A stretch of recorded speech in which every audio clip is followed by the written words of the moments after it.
Hello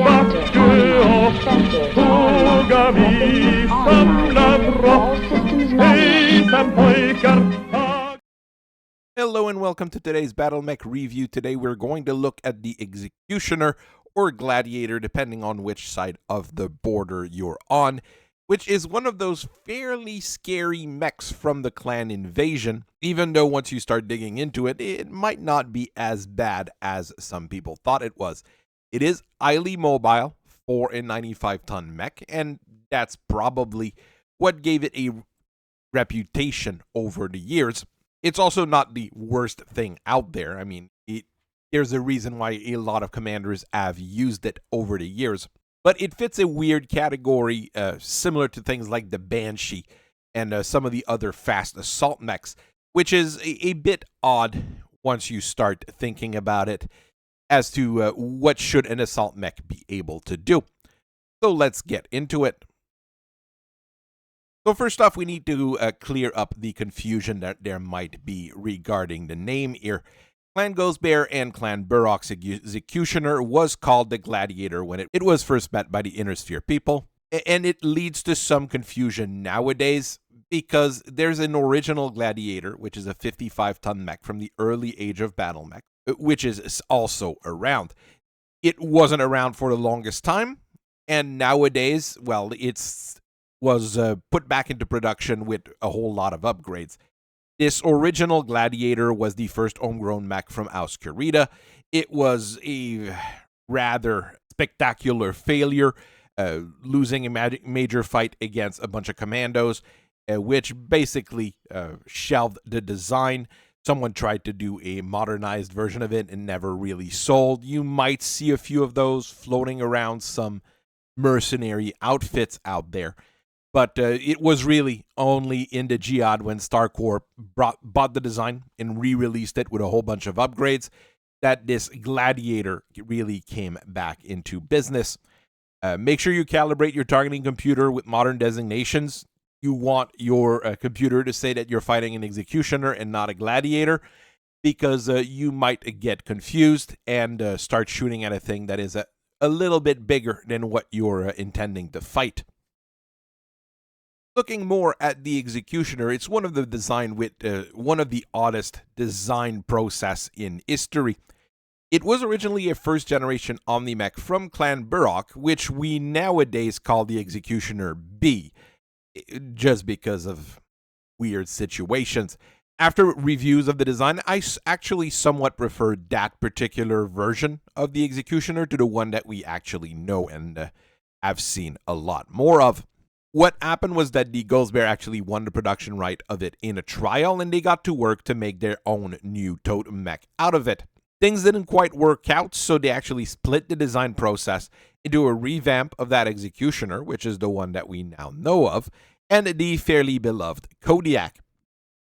The original Executioner is a true assault mech, really in the line of what you would see during the SLDF era. It does have a few side things on it that makes it a little bit more efficient.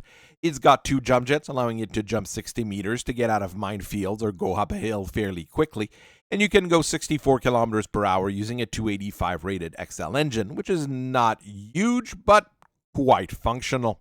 You get 14 tons of ferrofibrous armor on a standard chassis, which is a very decent amount of plating, and the chassis itself, well, is going to be a little bit heavier than what you normally see on a lot of clan mechs using endo steel, but it's workable and gives you room to put weapons and stuff inside without having it interfere with that endo steel. You get 16 double heat sinks to keep the design fairly cool as well, which makes it a decent enough assault mech once again. You almost have half your weight remaining in pod space, so 46 full tons of equipment to be loaded, which is really fantastic. If we look at the configurations on those more primitive designs, I won't say that they're really primitive. I mean, still fully modern clan mechs, but they just don't have the fancy bits and bobs that we see nowadays. They're still extremely decent setups.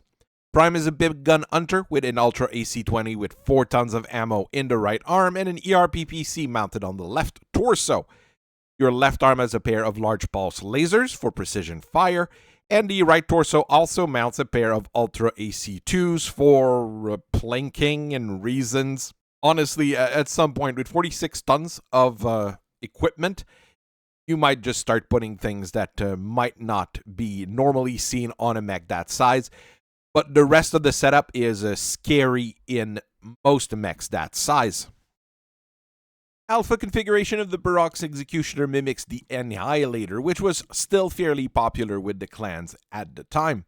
Each arm mounts an LB-10X autocannon and an Ultra 10 class autocannon with a bucket load of ammo all over the place. If things got dicey, you got 2 all ER small lasers as a backup. But then again, with that much direct fire autocannons, things are not going to go bad for you unless you run out of ammo. And like I said, this thing had bucket loads of it and replaces an Annihilator fairly well because it'll have more armor as well. So this is a very interesting design and configuration. Bravo configuration is meant to replace the old SLDF Pillager with a pair of Gauss rifle, one in each arm, making it a very nasty Gauss boat.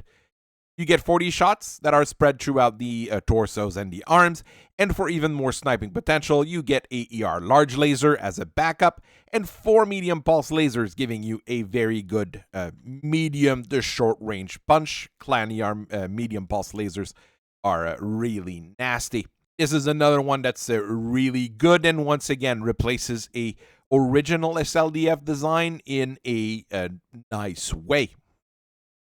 Charlie configuration is meant to kill the pilot through ammo explosion, with a 4 ER PPC setup in the arms that's very Warhawk-esque, while also loading a pair of Ultra AC5s with 2 tons of reloads that will just go up in flames once you start going overeating.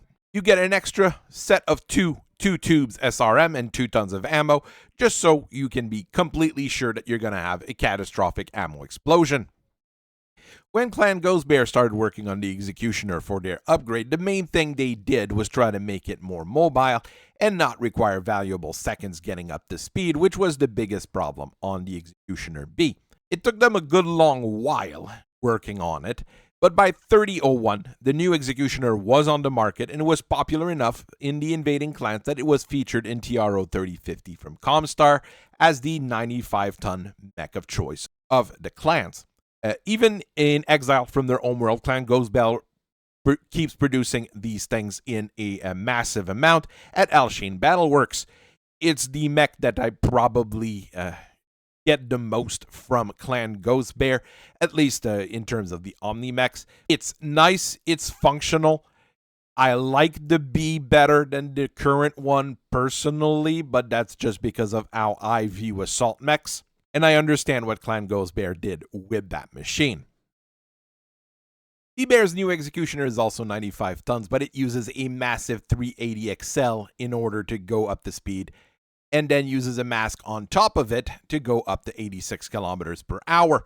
You can also jump 120 meters using 4 jump jets. All of that put together makes it probably one of the most mobile mech in that speed range and that size range. The armor is half a ton lighter than its predecessor at 13.5 tons, which is not super thick for a mech this size, but quite decent. If you look, though, at all mechs this size for comparables, once you start digging in, you have pretty much the same protection as most other 95-ton mechs that I can at least dig info out of. All those improvements on mobility came at a cost, though. You only have 26.5 tons of pod space available, almost 20 tons less than the original, which means you have to be a little bit more careful. The primary configuration of the Executioner is mainly a big gun sniper, which uses its mobility to keep at range and kill stuff. Your main gun is a Gauss rifle with 16 reloads, which is probably one of the most perfect sniper gun. To back this up, you get a pair of ER large lasers, which keeps you going once the ammo runs dry. And if infantry starts being a problem, you get a pair of torso-mounted machine guns, which is not the best setup, at least not in my opinion. You could swap this out for an anti-missile system and you would probably be better served. At least that's my opinion. Configuration Kilo mimics your original primary, but in an Hyper Assault Gauss 20 instead of the Gauss rifle. This one is still backed by a pair of ER large lasers, making it, once again, a very good sniper, more accurate with the Hyper Assault Gauss, but you're probably not going to be dealing as much damage, and it's going to be spread out over the entire target rather than in a single point. Hyper Assault Gausses are funny like that. You get 3 ER medium lasers, giving you extra punch at short range, which is very decent, and 2 extra heat sink to keep the heat load down. You also get a nice little light active probe to help you find hidden targets and things that would try to ambush you. This one I like quite a bit, just like the original, just a little revamp on it with more modern technology. As a fast assault, you would probably want the thing to go brawling as well.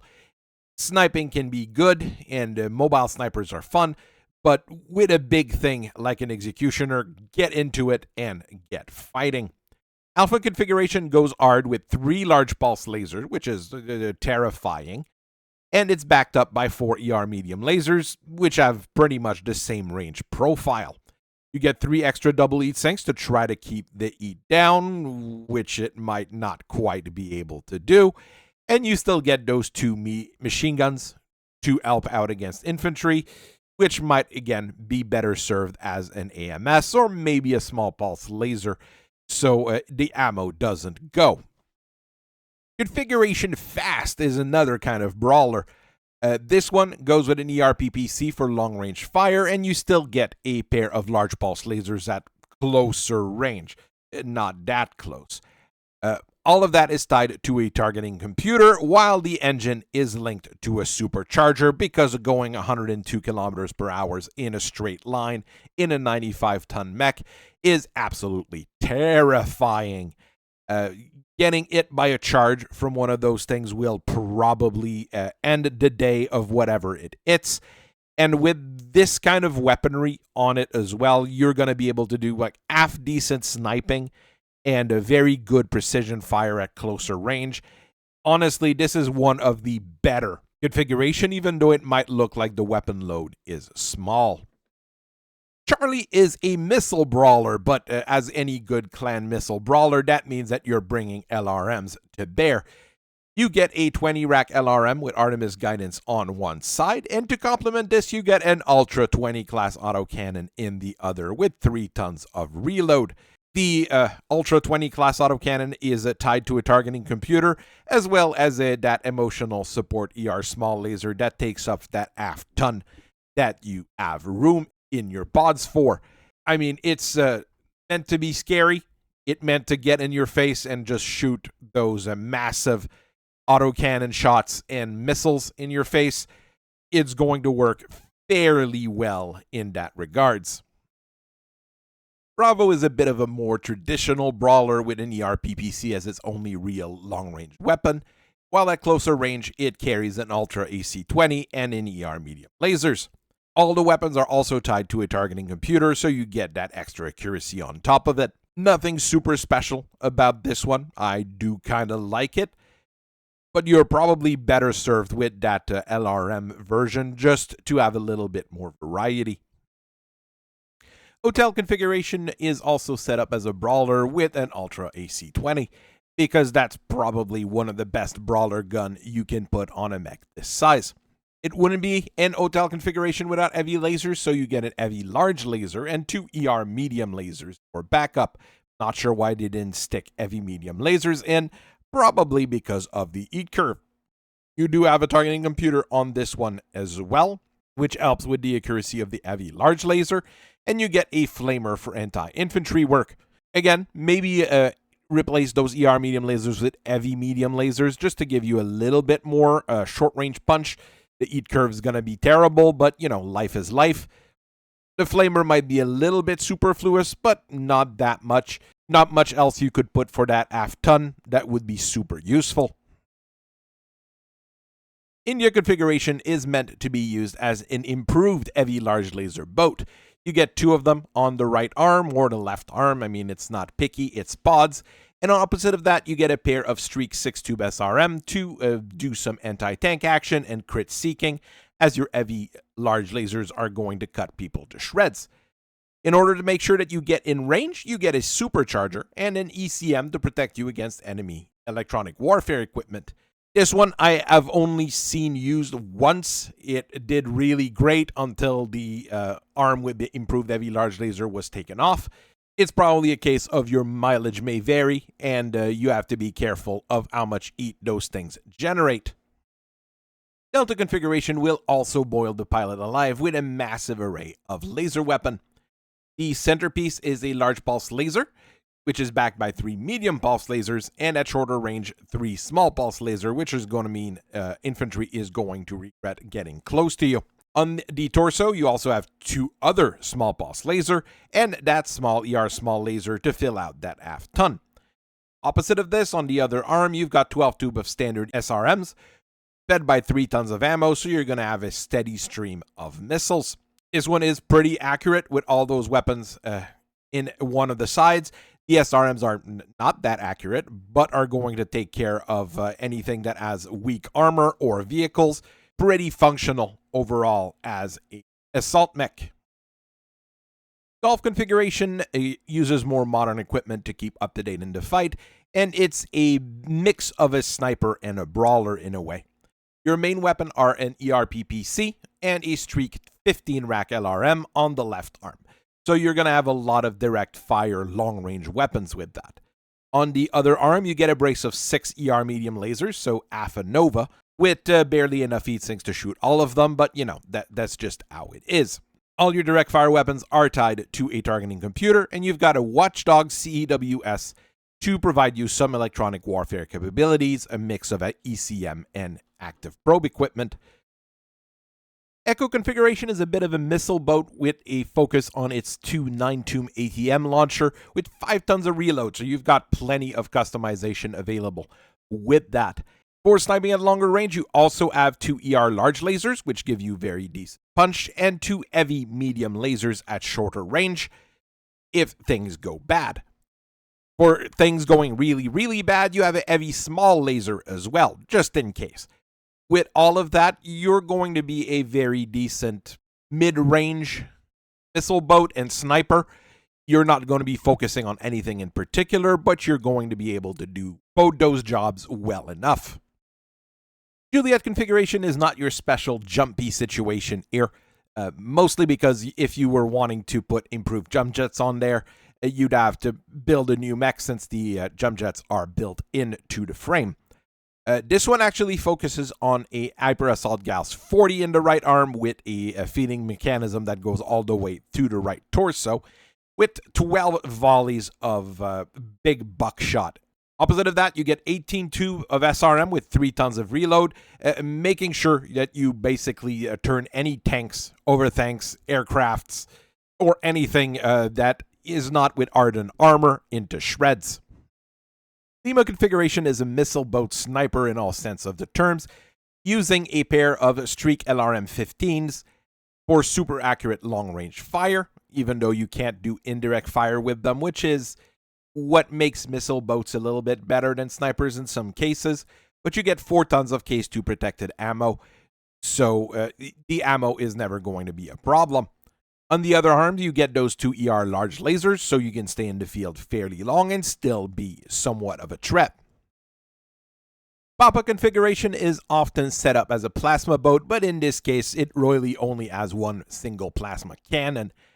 What it has, though, is 3 heavy medium lasers for shorter range fire, which is quite nice. You're going to be able to do quite a bit of damage with those, and if you manage to shut down the other guy with your plasma cannon, those heavy medium lasers are just going to be able to bore their way in.